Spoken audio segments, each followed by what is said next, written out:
కశ్యపాది మహర్షి సప్తకము, సనకసనందనాదులు, స్వయంభూవాది మనువులు నా వలననే జన్మించిరి. పిమ్మట వారి వలన ఎల్లలోకమందలి సమస్త భూతములను జన్మించెను.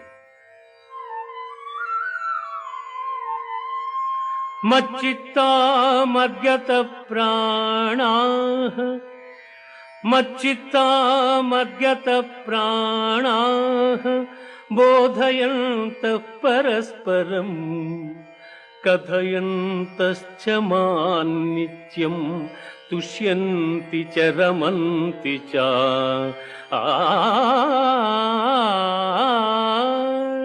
ఆ